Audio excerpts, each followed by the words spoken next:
जी part 2 start हो गया। ये यहाँ पे करना इसलिए ज़रूरी है कि ये बार बार देखने की नौबत आती है। अच्छा जी, ये काट दें या ना काटें मर्जी है, मैंने तो आसानी के लिए काम किया फिर काट दिया। ये जो डायरेक्ट कर सके वो करे, आसान चीज़ों में आसान ही रखिएगा, आपको समझ आ रही हो तो कोई मसला नहीं। जी बेटा,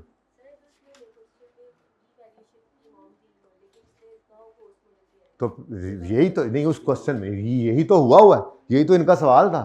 इन्होंने फेयर वैल्यू दी हुई है लेकिन कह रहे हैं कॉस्ट मॉडल यूज कर रहे हैं, तो फिर और आईकैप की ये आदत है कि बहुत सारी चीजें देता है ताकि पता लगे, ताकि पता हो कि इनको पता भी है कि नहीं पता।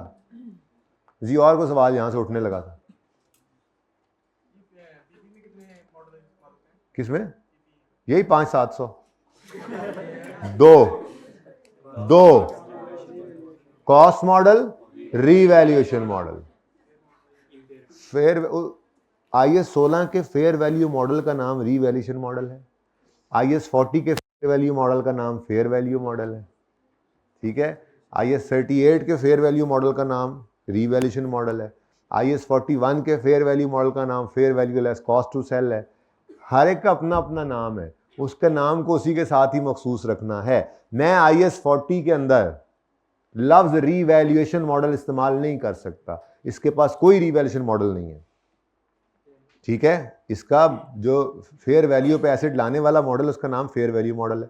मैं IS 16 में जाऊं तो उसको मैं फेयर वैल्यू मॉडल नहीं कह सकता, वो IS 16 में एसिड को फेयर वैल्यू पे लाने के लिए जो मॉडल का नाम है वो रीवैल्यूएशन मॉडल है, और इनका ट्रीटमेंट भी अलग है। इसलिए अच्छी बात है कि मैं नहीं कहना चाह रहा, ना मैं कहूंगा, वरना तो कंफ्यूजन ही कंफ्यूजन है। तो IS 16 का पीपी रीवैल्यूएशन मॉडल वाला वो डिविजन पढ़ के आए, उसके रूल अलग हैं। बुक वैल्यू पर लेकर आओ, ट्रांसफर की एंट्री करो, सरप्लस लॉस बुक करो, सरप्लस है तो पीएनएल में नहीं लेके जा सकते, फिर डेप्शन भी करो। ये कहता है भाईजान चक्कर ही कोई नहीं, अगर फेयर वैल्यू मॉडल तो डेप्शन नहीं करनी, फेयर वैल्यू पे ले आओ, गेन या लॉस है ले जाओ पीएनएल में। अब बिल्कुल डिफरेंट है सारा कुछ। कहाँ?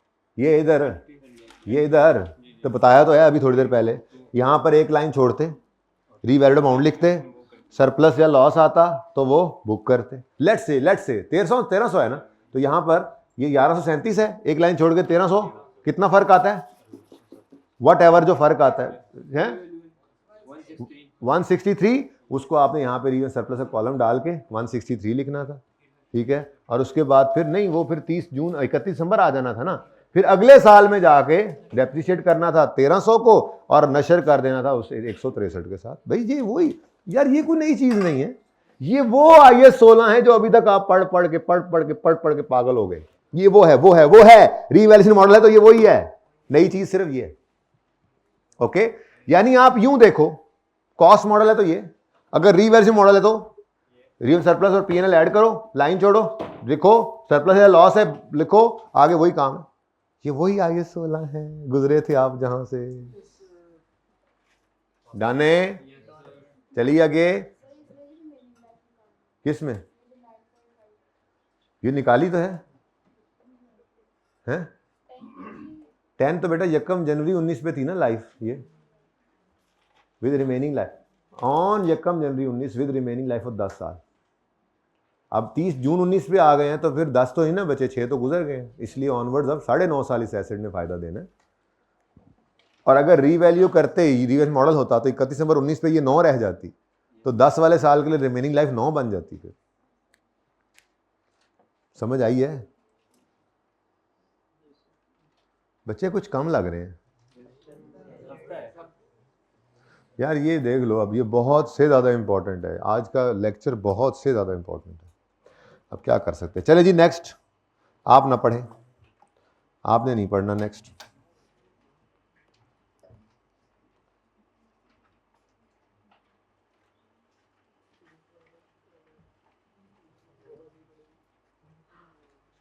अच्छा, सवाल को पढ़ना शुरू कर दें बेशक यहीं से, बोर्ड से। नजर आ रहा है? जितना वो किताब पे आपको नजर आता है उतना तो नजर आ ही रहा होगा।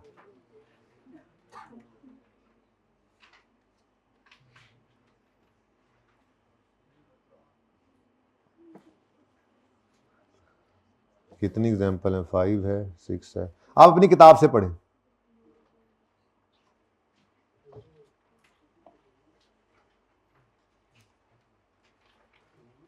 मैं ज़रा सारे सवाल तैयार कर लूँ ना कि बिटा मटू के।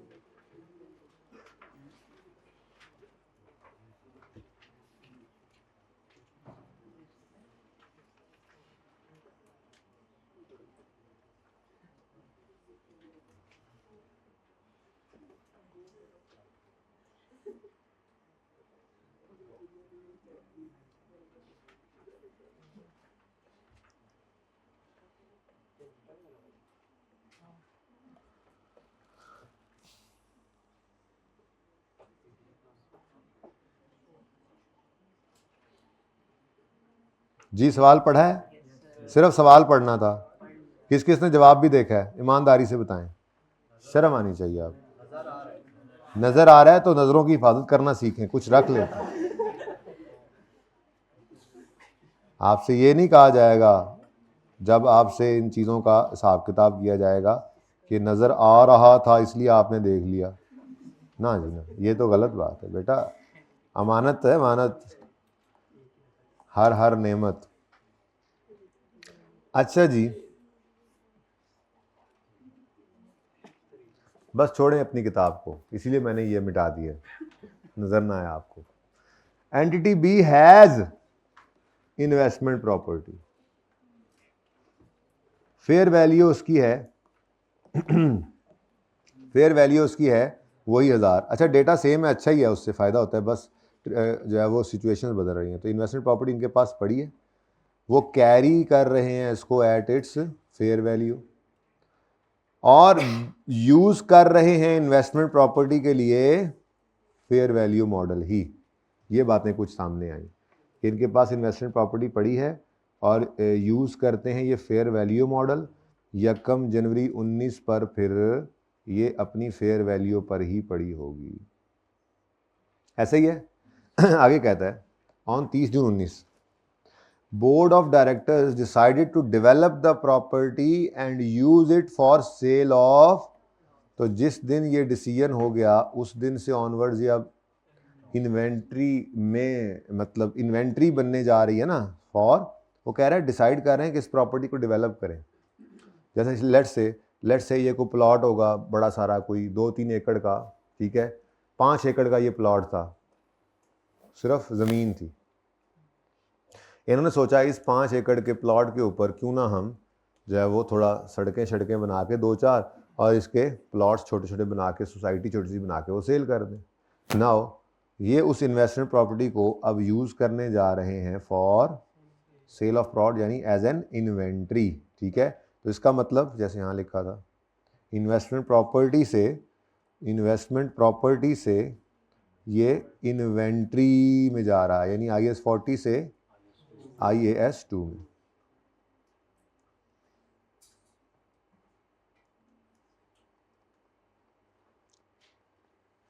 ठीक है जी। अब ये भी हो सकता है, यानी कि एक मैंने ये भी देख लिया, इन्वेस्टमेंट प्रॉपर्टी से आपकी कोई चीज़ जो है वो ट्रांसफ़र होकर क्या रूल बना सकती, किस तरफ जा सकती है, ये इन्वेंट्रीज में जा सकती है। ठीक है, ऐसे ही लिख रहा हूँ, बस एग्जाम्पल्स हैं।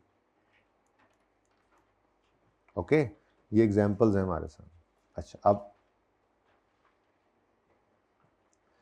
मसला क्या है? मसला ये है बेटा, मसला क्या है कि ये यूज़ कर रहे हैं IAS 40 में फेयर वैल्यू मॉडल। इसीलिए तो मैं कह रहा हूँ दूसरे वाला आता नहीं है, क्योंकि उसमें लड़ाई कोई नहीं ना इतनी।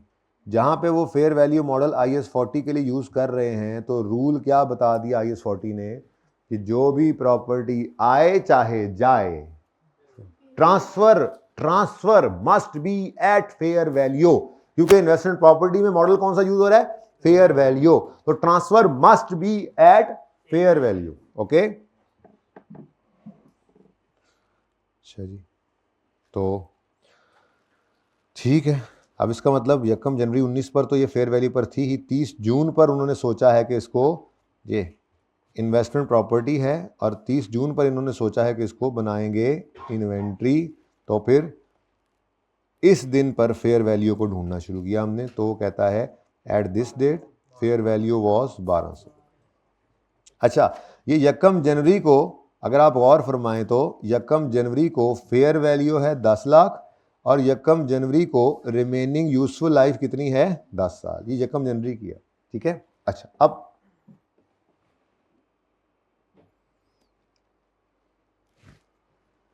On 31 December 19 year end the value of property has increase to, चले ये तो बाद में देखेंगे, 31 दिसंबर को तो बाद में देखेंगे ना, फिलहाल तो मामला क्या है,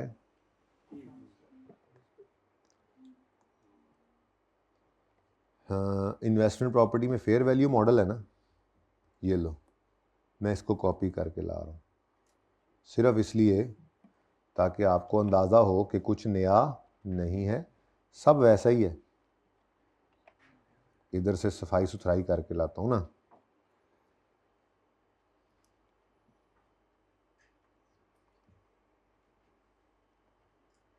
देखो कितना सेम टू सेम काम आ रहा है।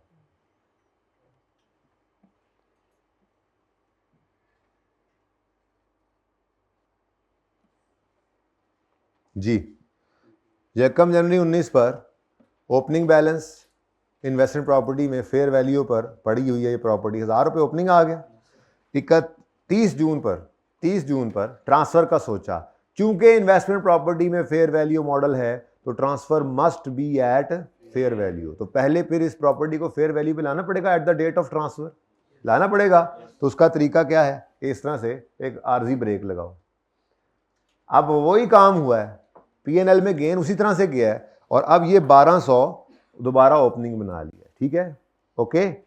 अब इस 1200 को ट्रांसफर आउट किधर करना है, बोलो, ये इन्वेस्टमेंट प्रॉपर्टी में से क्रेडिट हो गया और ये इन्वेंट्री में डेबिट हो गया, बस इतना सा फर्क है, ठीक है, सही है। अब बेशक इसको उसी तरह से काट दो, आपको अगर ये परेशान करती है बात ये क्या बात हुई तो ये ले, कोई बात नहीं, बस फर्क सिर्फ क्या पड़ा है, पहली एंट्री ओपनिंग की होती कोई नहीं है, पहली एंट्री इधर भी वही है, इन्वेस्टमेंट प्रॉपर्टी को फेयर वैल्यू पे लाओ at the date of transfer, investment property debit, PNL credit. अब इसको इन्वेंट्रीज में ट्रांसफर करो तो इन्वेस्टमेंट प्रॉपर्टी क्रेडिट हुआ, इन्वेंट्री डेबिट हो गया, ये दूसरी एंट्री आ गई, कितने से 1200 से। अब ये 1200 क्या है, ये 1200 इन्वेंट्री की कॉस्ट है, कॉस्ट डीम्ड कॉस्ट, तो इन्वेंट्री जो है उसकी कॉस्ट, ठीक है, ये ऐसे यहाँ पे क्या लिखा था, ट्रांसफर, अच्छा चलो, तो ये कॉस्ट है, ये ट्रांसफर हुई है, जो ट्रांसफर इन हुई ऐसे ही है, ये ट्रांसफर वाली कॉस्ट है, कितनी है 1200, ये आपकी डबल एंट्री हो गई। अगर आप कहें तो मैं लेजर बना दूं इसका भी, लेकिन ज़रूरत नहीं है, इसकी तरफ डिस्कशन नहीं है मेरी। तो ये क्या बन गया, इन्वेंट्री डेबिट और इन्वेस्टमेंट प्रॉपर्टी क्रेडिट। अब इन्वेंट्री में चीज़ पहुंच गई है, तो 31 दिसंबर में सब्सिक्वेंट मेजरमेंट का रूल कौन सा वाला लगेगा, इन्वेस्टमेंट प्रॉपर्टी का लगेगा, पीपीई का लगेगा ना, अपना इन्वेंट्री का। और इन्वेंट्री का सब्सिक्वेंट मेजरमेंट का मॉडल क्या है, बैलेंस शीट डेट पर इन्वेंट्री किस पर नजर आनी चाहिए, लोअर ऑफ कॉस्ट और एनआरवी, लोअर ऑफ कॉस्ट और। अब अगर मैं कहता हूं मिसाल के तौर पे, वो क्या कह रहा है 31 दिसंबर पे value of property has increase to 1300, मैं कह लूं इसको एनआरवी है, तो बोलो नहीं है एनआरवी, एनआरवी क्या होती है, एस्टिमेटेड सेलिंग प्राइस, तो ये क्या है 1300 क्या है, प्रॉपर्टी की क्या है, नेट रियलाइजेबल वैल्यू ही है। अगर ये इन्वेंट्री है तो वो फेयर वैल्यू जो है वही, नॉर्मली तो कॉस्ट टू सेल को गिवन होती तो माइनस कर देते, तो estimated selling price fair value ही तो होती है, अंदाजा है कि इतने की बिक जाएगी, ये क्या है एनआरवी कहलाएगी। मैं कहता हूं ये एनआरवी है, लेकिन मसला क्या है, इस पे लेके नहीं ना जाना, क्योंकि एनआरवी क्या है 1300 और हमने इन्वेंट्री को किस पे रखना होता है, तो वैल्यू ऑफ इन्वेंट्री कहलाती थी लोअर ऑफ कॉस्ट और, तो ये लोअर पर नजर आएगी, 1200 पे ही पड़ी रहेगी आपकी बैलेंस शीट में, ठीक है। दिल तो मेरा बड़ा कर रहा है कि साथ साथ एक्सट्रैक्ट्स भी बनाते जाएं, क्या ख्याल है, पिछले के क्यों नहीं बनाए फिर, चलो पहले इसके बनाते हैं। पीएनएल में, पीएनएल में क्या जाएगा जी, बोलें जी, पीएनएल में क्या जाएगा, ये सवाल हमने किया था, पीएनएल में क्या जाएगा, पीएनएल में बोलो बोलो बोलो, फेयर वैल्यू गेन लॉस, अच्छा 2019 का के एक्सट्रैक्ट्स है ना, 31 दिसंबर 2019, ठीक है, 18 भी करना है, 18 का तो पता ही नहीं है। चलो जी, तो हमारे पास 31 दिसंबर 19 पर फेयर वैल्यू गेन आया 200 का, जिस दिन हमने इन्वेस्टमेंट प्रॉपर्टी को, क्योंकि इन्वेस्टमेंट प्रॉपर्टी में फेयर वैल्यू मॉडल है ना, तो पहले 6 महीने की डेप्शन तो थी नहीं, तो 30 जून पर हमने उसको फेयर वैल्यू पे लाकर ट्रांसफर आउट कर दिया, तो ये गेन पीएनएल में आ गया। ठीक है, उसके बाद नेक्स्ट थिंग इज, जब वो चला गया था ये एसेट यानी ये प्रॉपर्टी जब चली गई थी इन्वेस्टमेंट प्रॉपर्टी से निकलकर पीपीई में, तो वहां पर कॉस्ट मॉडल यूज, अच्छा वहां पर रीवैल्यूएशन मॉडल भी होता, तो डेप्शन करते उस पर तो होता है ना, रीवैल्यूएशन मॉडल में डेप्शन भी होती है, ठीक है ना, लेकिन बहरहाल कॉस्ट मॉडल था, तो हमने उसको क्या कर लिया 6 महीने डेप्रीशिएट। अब ये 6 महीने क्या है, डेप्रीसिएशन एक्सपेंस है, कितना जी 60, ठीक है जी, सही है। अच्छा, उसके बाद बैलेंस शीट की बात करें तो बैलेंस शीट के अंदर कोई इन्वेस्टमेंट प्रॉपर्टी नजर नहीं आएगी, क्योंकि ट्रांसफर करके हमने उसको क्या कर दिया, जीरो। लिखना है इन्वेस्टमेंट प्रॉपर्टी डैश या लिखूं ही ना, है इन्वेस्टमेंट प्रॉपर्टी लिखकर डैश लिखना चाहिए या नहीं? मेरे ख्याल में तो अगर यूं कहें कि 1800 की इन्वेस्टमेंट प्रॉपर्टी हुआ करती थी, अब नहीं है, फिर तो चलो बात मानने में आती है, अभी क्या ऐसे ही लिखना, पता है आपको। तो प्रॉपर्टी प्लांट इक्विपमेंट इस वक्त ये इन्वेस्टमेंट प्रॉपर्टी नहीं है, लेकिन पीपीई अब तो है, और किस पर नजर आएगा, बुक वैल्यू पर। यही बुक वैल्यू आपको वर्किंग से ही मिल गई 1137। समझ आ रही है? तो एक्सट्रैक्ट्स और क्या होते हैं, टॉपिक आता हो तो यही एक्सट्रैक्ट्स है बस।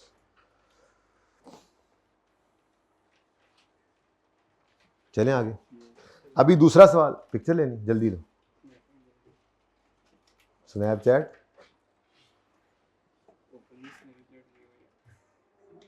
स्नैपचैट क्या होता है, स्नैप्स खींच के चैट करते हैं, यानी तस्वीरों के साथ बातें करते हैं। गरीबों का ब्यूटी पार्लर है।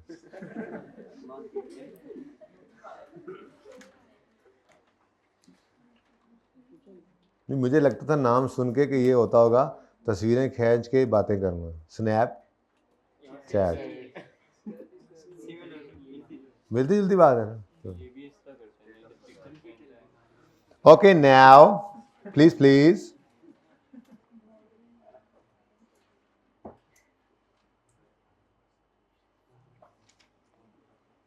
एक्सट्रैक्ट्स बनाएं इसके, जल्दी करें, इन्वेंट्री आ गई, एक्सट्रैक्ट्स बनाएं।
जी बच्चों, डन।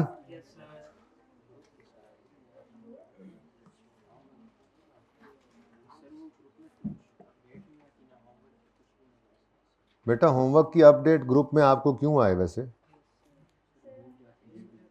नोट किया करें लेक्चर वाइज आप लोगों को।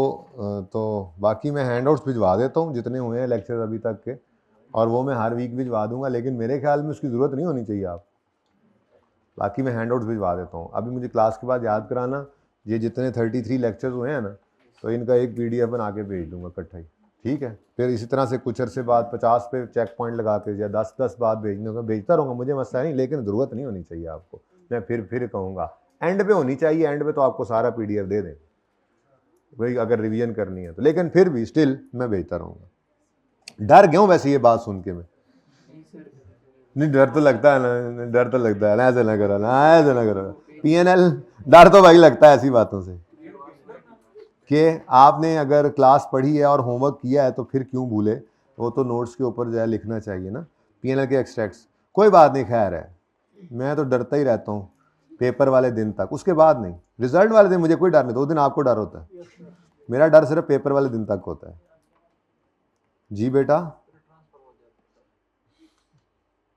डर ट्रांसफर हो जाता है फिर नहीं बेटा, डर तो ये था ना कि जो पढ़ाया कहीं उसके बाहर तो नहीं कोई चीज़ आ गई, बस ये डर होता है उस्ताद को।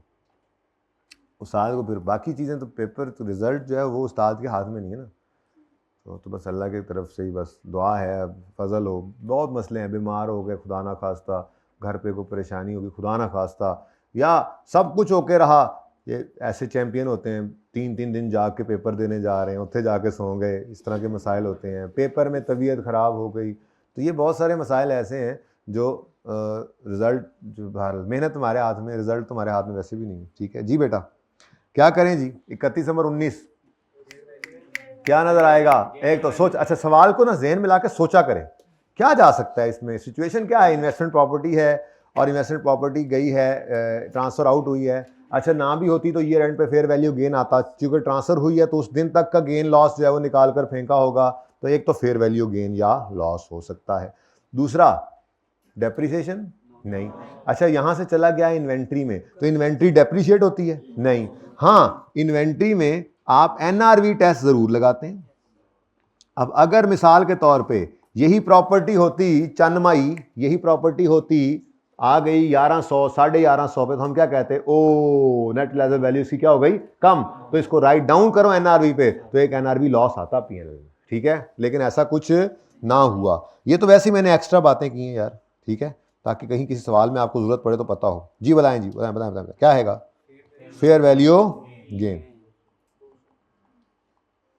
कितना? 200 का। कोई डेप्रिसिएशन वगैरह तो नहीं है? बैलेंस शीट के एक्सट्रैक्ट्स की बात करें तो बैलेंस शीट में क्या नजर आएगा? करंट एसेट्स में inventories, very good, current assets में। और पिछला सवाल देखें तो बातें आसान हैं, लेकिन ये बातें ना बाद में बच्चों को मसले मसाइल जो है वो दरपेश करती हैं, इसलिए मैं सुकून सुकून से ये करा रहा हूँ, हर चीज बता रहा हूँ। इधर देखो PPE नजर आएगा, इन्वेस्टमेंट प्रॉपर्टी तो नहीं है यहाँ पे, इन्वेस्टमेंट प्रॉपर्टी तो नहीं है, लेकिन करंट एसेट्स के अंदर आपकी इन्वेंट्रीज पड़ी होंगी जो कि होती हैं लोअर ऑफ कॉस्ट और NRV। तो जब ट्रांसफर आउट वहां से हुआ था तो उस दिन की फेयर वैल्यू इन्वेंट्री को मिली थी, और इन्वेंट्री के लिए ये क्या थी? डीम कॉस्ट, ठीक है? तो बोलो 1200 पर नजर आए। को मसला? अगला सवाल सोच के करो, आपने गलती करनी है इसमें।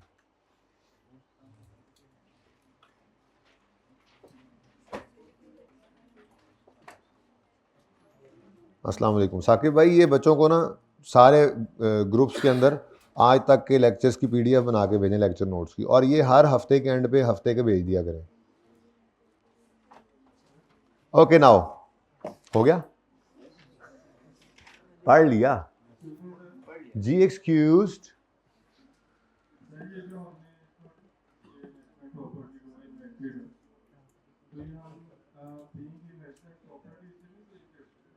बेटा कहाँ से सवाल आ रहा है? मुझे बंदा नहीं नजर आ रहा। अच्छा हाँ, मैं इधर ही नहीं देख रहा था, हर जगह देख रहा था। क्या बोलो, दोबारा बोलो था।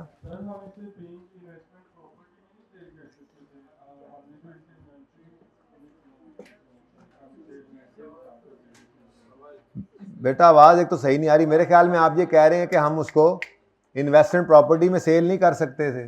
भाई वो इन्वेस्टमेंट प्रॉपर्टी बेचते तब था ना।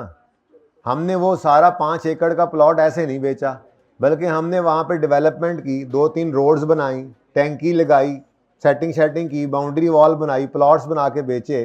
तो वो हमने असल में प्रॉपर्टी को डेवलप करके एज अ इन्वेंट्री बेचना चाहा है, तो इस वजह से ट्रांसफर कर रहे हैं। वो इन्वेंट्री बिक भी इन्वेस्टमेंट प्रॉपर्टी बिक भी सकती थी, वैसे ही बिक सकती थी, पर वो इन्वेस्टमेंट प्रॉपर्टी का डिस्पोजल था जो ऊपर पढ़ के आए हैं। लेकिन ऐसा नहीं है, इसको हमने क्लासीफाई कर लिया इन्वेंट्री के तौर पे। सोसाइटी बना दी ना, जमीन नहीं बेची, वहां सोसाइटी बना के प्लॉट बेचेंगे, दैट्स वाई। अच्छा, उधर से सवाल आया, तुम लोग बोलना शुरू कर दिया करो। नेक्स्ट क्वेश्चन पढ़िए, बड़ा इंपॉर्टेंट क्वेश्चन है, सबसे इंपॉर्टेंट यही I think. NDC has a property being used as a warehouse. इसका मतलब क्या है? ये प्रॉपर्टी प्लांट एंड इक्विपमेंट है, ठीक है। आप इसको गोदाम के तौर पे यूज कर रहे हो, गोदाम के तौर पे यूज कर रहे हो, तो ये क्या है? Property plant and. को मसला? कोई जाग जाओ ना यार, भाई जाग जाओ ना। क्या हुआ? तबीयत सही? तबीयत सही है? किस किस की तबीयत, किस किस को नींद आ रही है? हाथ खड़ा करें, निकल जाए क्लास से, चले। अच्छा जी, ये बड़ा इंपॉर्टेंट है जी, इसलिए मैंने सबको जगाया, सोए हुओं को। पिछले तो आसान थे, ये जरा इंपॉर्टेंट है, इसमें एक थोड़ा सा मसला आना है। अच्छा, पीपीई है और 1 जनवरी 19 पर ये कैरी हो रहा है 1 मिलियन पर। अब ये 1 मिलियन इसकी बुक वैल्यू अज्यूम करेंगे, और क्या कर सकते हैं? क्या ख्याल है? पीपीई है और वो कहीं पे लिखा हुआ है पीपीई, ये लिखा भी हुआ है, entity C uses cost model under IS 16। तो इसका मतलब फिर ये कैरीड एट ₹1 मिलियन, तो ये फिर क्या होगी इसकी बुक वैल्यू? यहां पे देखो तो क्या लिखता था? इन्वेस्टमेंट प्रॉपर्टी है carried at its fair value, और इन्वेस्टमेंट प्रॉपर्टी में फेयर वैल्यू मॉडल है। Carried at its fair value, और इन्वेस्टमेंट प्रॉपर्टी में कौन सा मॉडल है? Fair value. और यहां पे क्या कह रहा है? कैरीड एट इट्स, बस कैरीड एट 1 मिलियन। और जब कह रहा है ये 16 में कॉस्ट मॉडल है, तो फिर ये क्या होगी? जो जिस पर ओपनिंग में डेट पे आ रहा है, बुक वैल्यू ही है, कॉस्ट नहीं है, बुक वैल्यू ही है फिर, ठीक है। आप ये परेशान ना हो, डाटा सेम, अलग अलग सवाल है, इंडिपेंडेंट सवाल है, हर एक सवाल अलग अलग है, ओके। बस डेटा सेम है, एग्जाम्पल्स में ICAP की एग्जाम्पल्स हैं। अच्छा भी होता है, जरा फिगर्स याद हो जाती हैं, बंदा जल्दी जल्दी करता जाता है, आगे फिर कॉन्सेप्ट समझ आ जाए तो सवालों के अंदर तो डिफरेंट होंगे ही। तो ये समझ आई बात? ये बुक वैल्यू क्यों कही मैंने? वो कह रहा है 1 जनवरी 19 पर ये प्रॉपर्टी इतने पर नजर आ रही है, और आगे कह रहा है कॉस्ट मॉडल यूज करते हैं, प्रॉपर्टी मतलब सॉरी पीपीई है ना, ये एसेट आपका 1000 पर नजर आ रहा है, और ये पीपीई के अंदर हम मॉडल यूज कर रहे हैं कॉस्ट मॉडल, तो फिर ये 1000 क्या होगा? बुक वैल्यू, ठीक है। फेयर वैल्यू नहीं हो सकती थी, ओके डन। चलें आगे। ओके, ऑन 30 जून 19, 30 19 में पढ़े जाने, ऑन 30 जून 19 प्रॉपर्टी खाली करा ली हमने, and management decided to keep it for investment potential. क्या मतलब? हमें ज़रूरत नहीं रही अपने वेयर हाउस की, ठीक है, तो हमने खाली कर दी प्रॉपर्टी, वेयर हाउस खाली, गोदाम खाली किया, और खाली करके उसको अब रख दिया। हो सकता है किराए पे भी दें, वो तो साथ साथ चल ही जाता है। कोई भी प्रॉपर्टी आप इन्वेस्टमेंट पोटेंशियल के लिए रखते हैं, तो वो किराए वाला फ़ायदा तो बहरहाल दे ही सकती है साथ साथ, ठीक है। इवन के ये प्लॉट ऑफ लैंड भी किराए पे चढ़ जाता है। साथ वाला प्लॉट जो है वो किराए पे ले लें, खरीद लें फैक्ट्री वाले, और साथ वाला प्लॉट जो है वो किराए पे दे दें साथ वाली फैक्ट्री को, जो उनके पास पार्किंग की जगह नहीं, वो पार्किंग वहाँ पे कर रहे हैं, तो किराया दे रहे हैं उनको, चाहे थोड़ा चाहे बहुत, ठीक है, किराया दे के वहाँ पे गाड़ियाँ पार्क कर रहे हैं। तो आपका खाली पड़ा हुआ लैंड भी किराया दे जाता है, ऐसी बात नहीं है। लेकिन अगर बनी हुई बिल्डिंग हो, जैसे वेयर हाउस तो बिल्डिंग है, तो ये इन्वेस्टमेंट पोटेंशियल के लिए उन्होंने खाली करके रख भी लिया है, तो ये किराया भी साथ साथ दे सकता है, ठीक है। At this date fair value was 1200। C uses fair, अच्छा ये अब आया किधर है? ये आ किधर गया? पीपीई से ये किधर आ गया? इन्वेस्टमेंट। तो ये भी एक तरतीब है, ये भी एक मामला हो सकता है कि आपका एसेट जो है वो प्रॉपर्टी प्लांट इक्विपमेंट में पड़ा था, और वहां से चला आया इन्वेस्टमेंट प्रॉपर्टी। लेकिन अगली बात देखनी पड़ेगी, इन्वेस्टमेंट प्रॉपर्टी में अगर तो कॉस्ट मॉडल है, तो फिर 6 महीने मजीद डेप्रिशिएट करेंगे 1000 को, जो बुक वैल्यू होगी उस पर ट्रांसफर करके अगले 6 महीने उधर डेप्रिशिएट कर देंगे, फर्क क्या पड़ता है। लेकिन अगर अगर इन्वेस्टमेंट प्रॉपर्टी में फेयर वैल्यू मॉडल है, यहां पे आता है मसला, अगर इन्वेस्टमेंट प्रॉपर्टी में फेयर वैल्यू मॉडल है तो ट्रांसफर मस्ट बी, मैं बार बार जुमला बोल रहा हूं, याद हो रहा है पता नहीं या नहीं हो रहा, अगर investment property fair value model, investment property में फेयर वैल्यू मॉडल यूज हो रहा है तो all transfers must be at fair value, चाहे वो ट्रांसफर इन हो चाहे ट्रांसफर आउट हो, all transfers must be at fair value. अब देखते हैं क्या कह रहा है वो।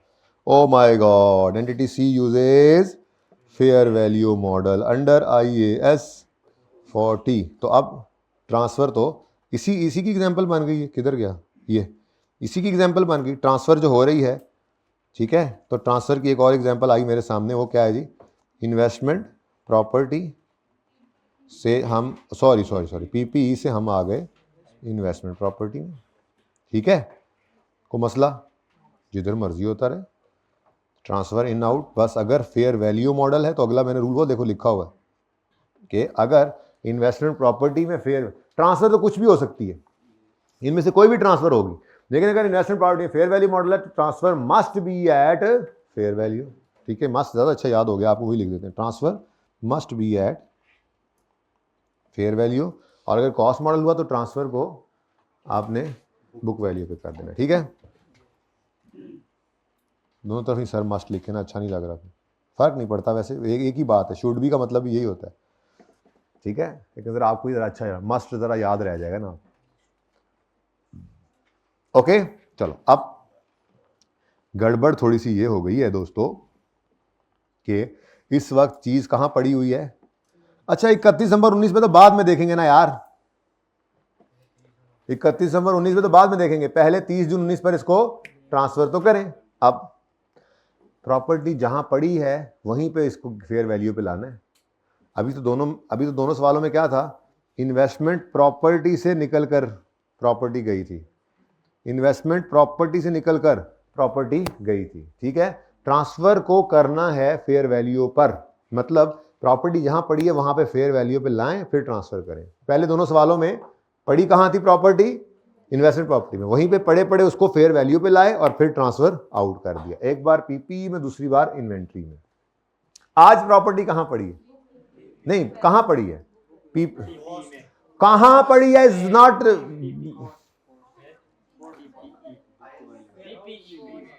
ये बुक वैल्यू वाले उनको जगाने दो पहले मुझे, बेटा किस पर पड़ी है तो आपका जवाब होता बुक वैल्यू पर, कहां पड़ी है का मतलब है IAS 16 का PPE में नजर आ रही है या इन्वेस्टमेंट प्रॉपर्टी में है, इन्वेंट्री में है, ये पूछ रहा हूं, ठीक है। अब मैं रट्टा भूल गया, सब्र करो, मैं क्या कहने लगा था। अच्छा, ये प्रॉपर्टी कहां पर पड़ी हुई है, IAS 16 में इस वक्त पड़ी है, ठीक है।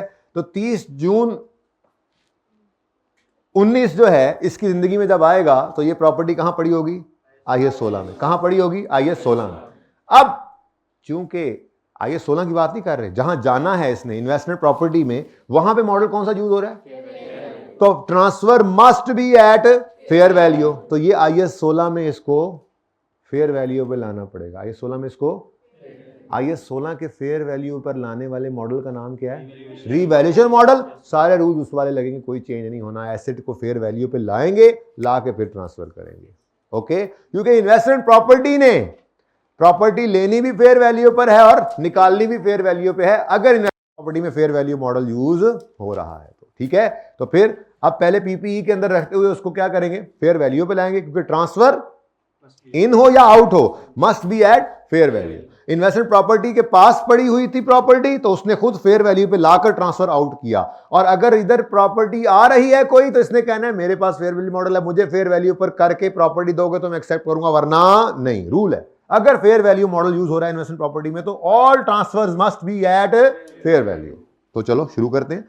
अभी प्रॉपर्टी कहां पड़ी है, फिर वही बुक वैल्यू, प्रॉपर्टी कहां पड़ी है, प्रॉपर्टी कहां पड़ी है, IAS 16 के PPE में, तो वर्किंग कौन सी होगी फिर, डेट, प्रॉपर्टी कहां पड़ी है अभी, बुक वैल्यू वाला कोई तो होगा, अभी किसके साथ वाले ने अभी बुक वैल्यू बोला, साथ वाले ने, खुद तो उसने बताना नहीं, इसने प्रॉपर्टी कहां पड़ी है, PPE में पड़ी है, ठीक है, IS 16 वाले PPE में। तो डेट, डिस्क्रिप्शन और PPE इधर पढ़िए, ठीक है। और चूंकि मॉडल जो मर्जी हो, मुझे नहीं इससे परवाह, वैसे कॉस्ट मॉडल है ना, वैसे PPE में कौन सा मॉडल यूज हो रहा है, कॉस्ट मॉडल। तो PPE में सब्सिक्वेंट मेजरमेंट रीवैल्यूएशन मॉडल पे नहीं लेके जा रहे, यहां से तो निकाल रहे हैं, पर निकालते हुए क्योंकि हमने इन्वेस्टमेंट प्रॉपर्टी में भेजना है और वहां पे फेयर वैल्यू है, मॉडल है, तो फिर हमें इसको फेयर वैल्यू पे लाना है। तो अपने IS 16 के पास फेयर वैल्यू मॉडल मौजूद है इसका अपना, जिसका नाम क्या है, रीवैल्यूएशन मॉडल। उसमें हम क्या करते हैं, एसेट को फेयर वैल्यू पे ही तो लाते हैं। बस मसला क्या है, रूल्स इसी के लगेंगे, फेयर वैल्यू पे लाएंगे, गेन होगा तो रीवैल्यूएशन सरप्लस में जाएगा, दैट्स इट। ओके, क्योंकि अब तक तो ये PPE में पड़ा हुआ है ना, कहां पड़ा है, PPE में। कहां पड़ा है ये एसेट, PPE में।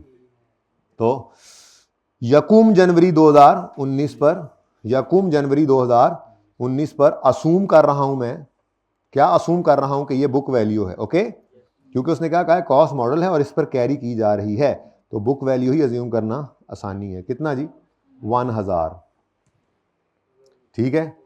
उसके बाद 30 जून 19 पर ट्रांसफर आउट करना है यहां से, बोलो।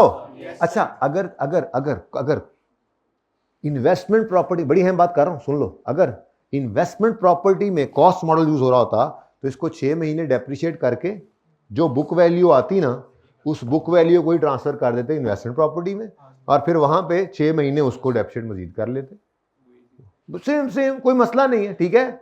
लेकिन चूंकि वहां पे फेयर वैल्यू मॉडल है, तो फिर इसको 30 जून 19 पर फेयर वैल्यू पर लाना पड़ेगा, फिर ट्रांसफर करेंगे। अब फेयर वैल्यू पर इसके पास फेयर वैल्यू मॉडल कौन सा है, रीवैल्यूएशन। तो वही काम करना है जो सीखा हुआ है, वही काम करना है। जो प्रॉपर्टी पड़ी है PPE में, तो PPE में फेयर वैल्यू पे ला के ट्रांसफर आउट करना है। प्रॉपर्टी पड़ी होगी इन्वेस्टमेंट प्रॉपर्टी में, तो वहीं पर फेयर वैल्यू पे ला के उसको ट्रांसफर आउट करना है। ओके, तो 30 जून 19 पर लेकर आओ, डेप्रीसिएशन करके पहले लाना पड़ेगा जी। 1000, रिमेनिंग लाइफ कितनी है, 10 साल, लेकिन ये तो पूरे साल की डेप्रीसिएशन है, 6/12 करें, 50 रुपये, और 950 हो गई बुक वैल्यू, ऐसा ही है। अब ये 950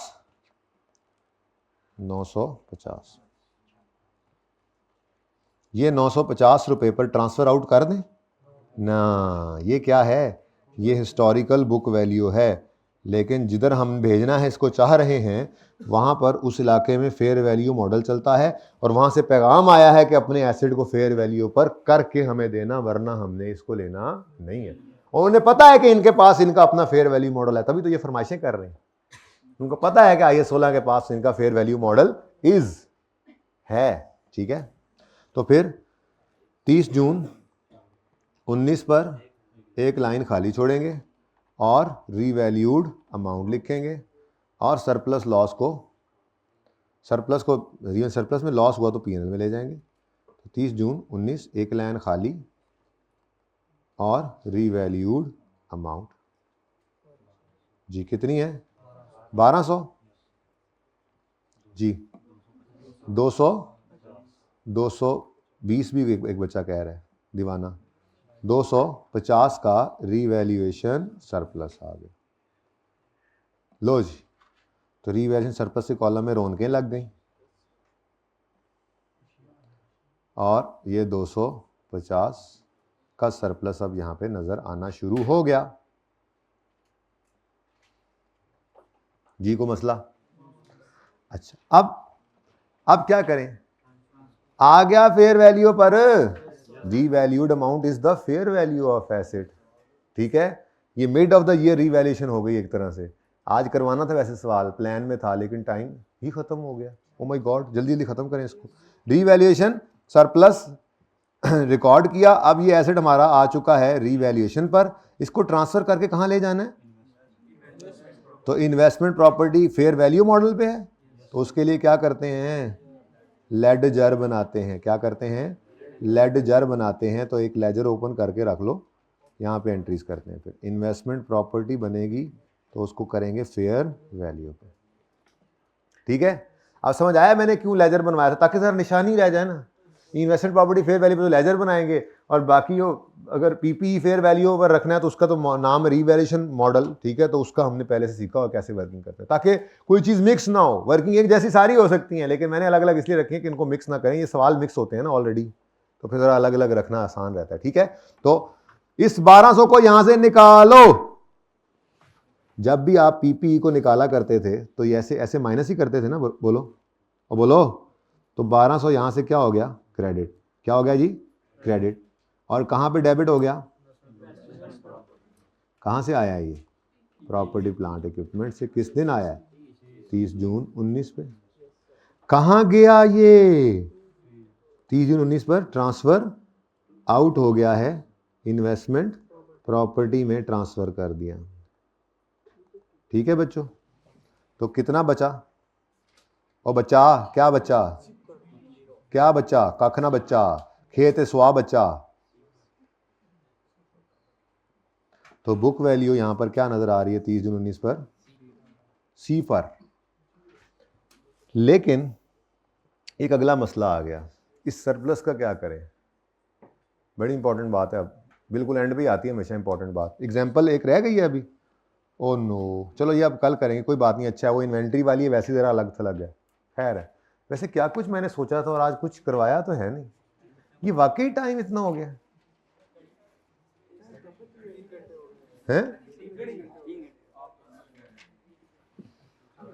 नहीं आज हुआ क्या है मुझे समझ नहीं आई।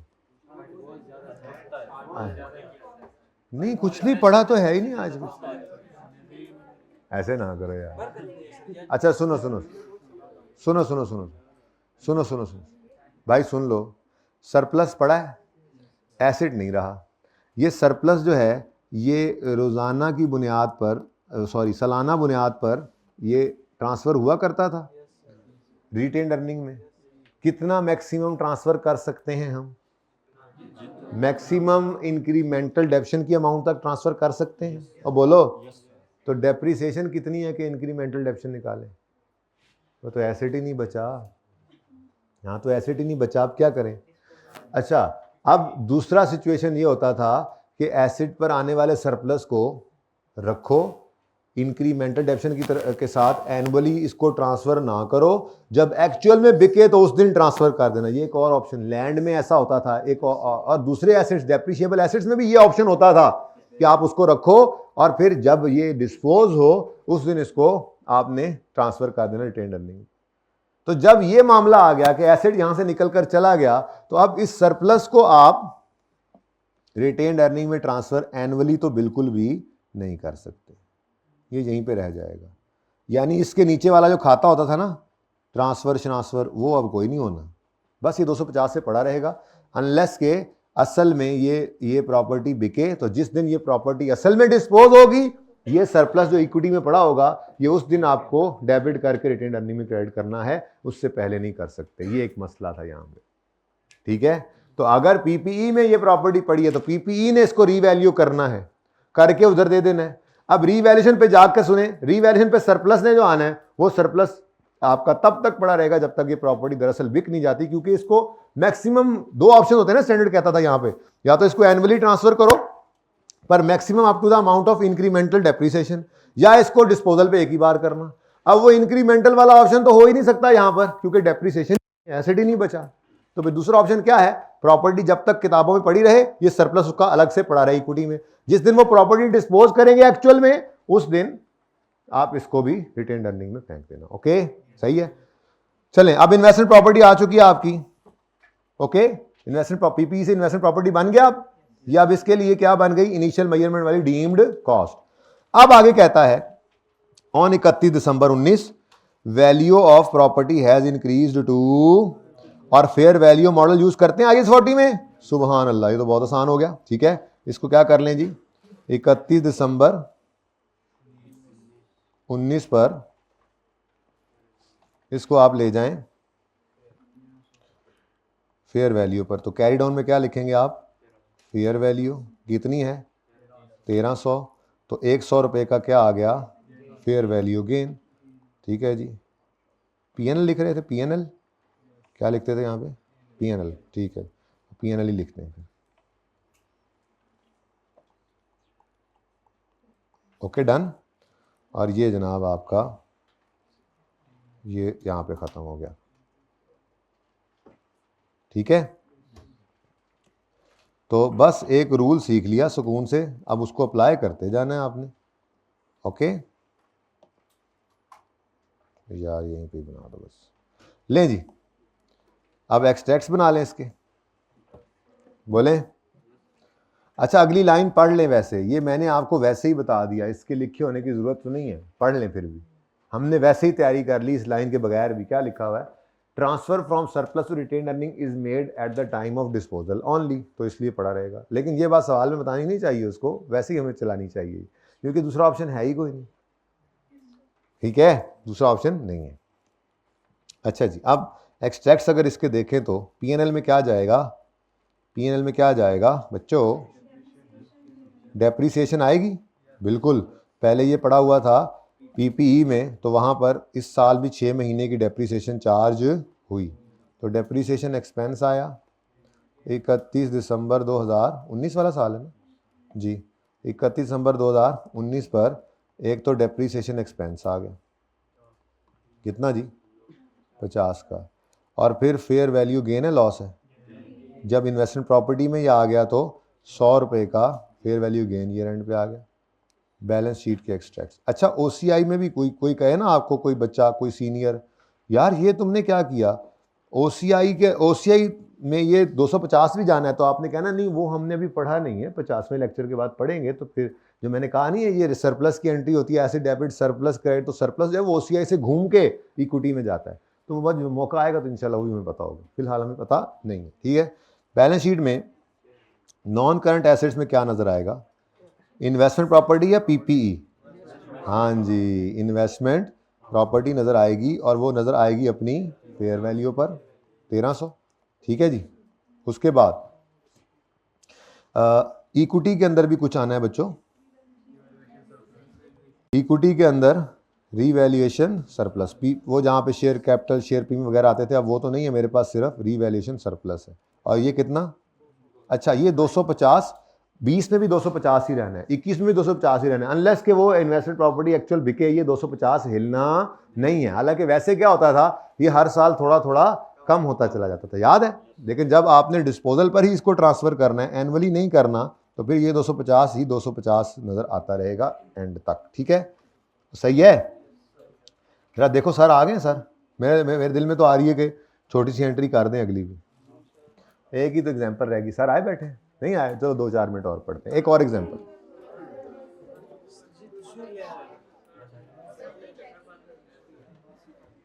एक और एग्जाम्पल है, छोटी सी है, इन्वेंट्री से इन्वेस्टमेंट प्रॉपर्टी में आना रह गया है, वो भी देख लें।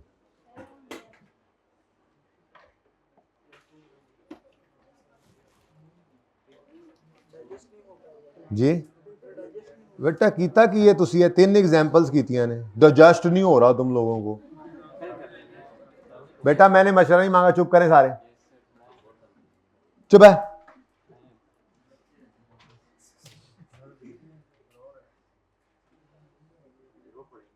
रोए रोए रोए रोए रोए रोए रोए रोए। Entity D has commercial shop held for resale, तो ये क्या है? इन्वेंट्री है इस वक्त, ठीक है। In its ordinary course of business carried at 1000, तो ये इसकी क्या होगी फिर? कॉस्ट होगी, ठीक है। बातें पूरी नहीं है, एग्जाम्पल है छोटी छोटी, मैं खुद ही बता देता हूँ। अगर पीपीई अगर कॉस्ट मॉडल वाला पीपीई है, तो फिर उसकी वो कह रहा था कैरीड है, तो कैरीड किस पे होगी? बुक वैल्यू पे, थोड़ी सी बात है। अच्छा इतना पढ़ा नहीं है हमने आज, बस मैंने आराम आराम आराम से गीची गीची गीची करके पढ़ाया है, ताकि आपको सही से समझ आए। लेकिन आप लोग आगे से नखरे कर रहे हैं। आप भाई जाकर देखो सर, जैसे ही है मुझे बताना है, ठीक है। अच्छा इन्वेंट्री है, इन्वेंट्री बस मैंने 1 मिनट लेना है सिर्फ इसके लिए, ये समझ नहीं भी आएगी तो ये मंडे को दोबारा समझा दूंगा, टेंशन नहीं लें, इसको आपने, इसको बोझ नहीं लेना, बस कर लें, ठीक है। On 30 June 19 it was given on rent, इस दिन से क्या बन गई? हमने एक प्रॉपर्टी रखी तो हुई थी ऑर्डिनरी कोर्स में सेल के लिए, लेकिन हमने सोचा कि इसको आज किराए पे चढ़ाना है, तो अब इसका यूज बदल गया। नाउ दिस इज ट्रांसफर है इन्वेंट्री से इन्वेस्टमेंट प्रॉपर्टी, इन्वेंट्री से इन्वेस्टमेंट प्रॉपर्टी। तो ये भी रहती थी कसर, इसकी भी, ये भी लिख लें। तो एक ट्रांसफ़र की और एग्जांपल हमने देखी कि ये ट्रांसफ़र हो रहा है from inventory to investment property. और ठीक है, मेरे ख्याल में तो यही पॉसिबिलिटीज़ हैं। अब कोई कहे मुझसे सर पीपीई से इन्वेंट्री में चला जाए, तो भाई मैं इन्वेस्टमेंट प्रॉपर्टी का स्टैंडर्ड पढ़ा रहा हूँ, पीपीई से इन्वेंट्री में जाए तो वो आप इंटर में पढ़ के आए हैं, उसका क्या ताल्लुक। इन्वेस्टमेंट प्रॉपर्टी जहाँ पे हिट हो रहा है मसला वहाँ पे, ठीक है। तो लें जी, अब मामला क्या है जी, अब वो क्या कह रहा है कि हमने इसको रेंट पे देना था, but to a local business rather than keeping for at this date fair value was 1200। Data वही सेम चल रहा है। अब 31 दिसंबर 19 को यार बाद में देखेंगे, फिलहाल 30 जून 19 पे ट्रांसफर तो कर लें। अब चूंकि एंटिटी, अगली आखिरी लाइन पढ़ो, entity D uses fair value model under IAS 40, तो मजबूरी क्या है। अब मामला ये है कि हमारे पास इस वक्त ये इन्वेंट्री पड़ी हुई है, और इन्वेंट्री है ना, इन्वेंट्री, तो इन्वेंट्री जो है वो नहीं बताया उसने कि कॉस्ट या NRV है, तो कॉस्ट ही कहेंगे कि ये कॉस्ट पर है, कितनी, 1000। अब मसला ये है कि इसको ट्रांसफ़र तो हमने करना है इन्वेस्टमेंट प्रॉपर्टी में, ठीक है, यानी इन्वेस्टमेंट प्रॉपर्टी ने यहाँ पर 30 जून 19 पर डेबिट होना है, और होना भी किससे है, फेयर वैल्यू से, जो कि 1200 है। आना इसने कहाँ से है, इन्वेंट्री से। अब मसला क्या है, इन्वेस्टमेंट प्रॉपर्टी ने कहना है मैं फेयर वैल्यू मॉडल यूज कर रहा हूं, मुझे इसकी फेयर वैल्यू चाहिए। ये कहेगा बेचारा मेरे पास तो ऐसा कोई मॉडल है ही नहीं, मैं इसको NRV पे तो ला सकता हूं, वो भी लोअर अगर हो तब, मेरे पास इसके अलावा और कोई ऑप्शन, NRV गेन तो नहीं ना बुक कर सकता था, ये फेयर वैल्यू पे ले जाओ बोलो। तो अब यहाँ पे इसके हाथ बंध गए और ये गुस्से में खड़ा है, इसके हाथ बंधे हैं, ये गुस्से में खड़ा है। तो फिर हमने कहा चलो तुम लोगों की लड़ाई ख़त्म करते हैं, यहाँ पे एक सादा सी एंट्री करते हैं। क्या एंट्री करेंगे, मैं इसको कहता हूँ, अच्छा हम अब इनकी सुलह करा रहे हैं, सिंपल सी एक एंट्री करेंगे, सुलह करा रहे हैं। हाँ भाई, इन्वेस्टमेंट प्रॉपर्टी आपको क्या चाहिए 30 जून पे, आपने डेबिट होना है, तो आप किससे डेबिट करें। मैंने कहा फेयर वैल्यू से। मैंने कहा अच्छा यार लिखो, लड़ते क्यों। और IAS 2 भाई आपके पास क्या पड़ा है। मैंने कहा जी मेरे पास तो कॉस्ट ही है। हमने कहा चलो चलो वही दे दो, इधर लाओ। इन्वेंट्री को क्रेडिट करें, क्रेडिट किससे करेंगे, जो उधर पड़ा है उसी से, यानी कि कॉस्ट से,